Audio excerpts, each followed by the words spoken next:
Hi అండి. Welcome to కళా kitchen diaries.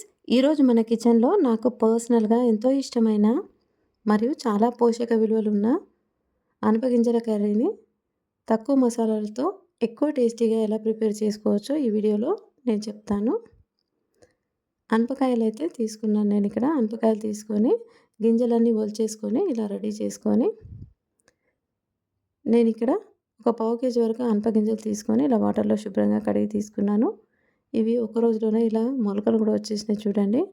వీటితో పాటు కొన్ని చిక్కుడుకాయ ముక్కలు, ఈ కాంబినేషన్ చాలా బాగుంటుంది. అందుకనే కొన్ని చిక్కుడుకాయ ముక్కలు కూడా తీసేసి రెడీగా పెట్టుకొని, ఇప్పుడు ఒక మిక్సీ జార్లోకి 15 వరకు పచ్చిమిరపకాయలు, ఒక 15 వరకు పొట్టు తీసిన ఎల్లుల్లిపాయలు, ఒక స్పూన్ దొడ్డుప్పు వేసేసి ఇవన్నీ కూడా చక్కని పేస్ట్ లాగా గ్రైండ్ చేసి పక్కన పెట్టుకోవాలి.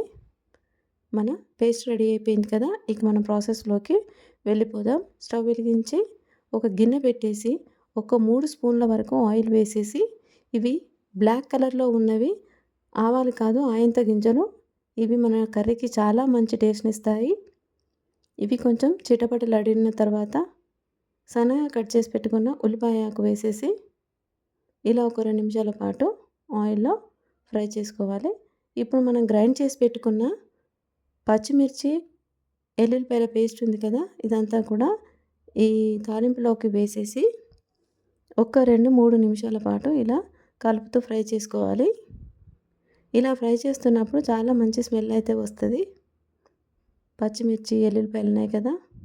ఇప్పుడు ఒక హాఫ్ స్పూన్ వరకు పసుపు వేసేసి వీటిలో ఇప్పుడు మనం రెడీగా పెట్టుకున్న అనప గింజలు, అలాగే చిక్కుడుకాయ ముక్కలు ఉన్నాయి కదా, ఇవన్నీ కూడా తాలింపులోకి వేసేసుకొని ఇవన్నీ కలిసేలాగా బాగా కలుపుకోవాలి.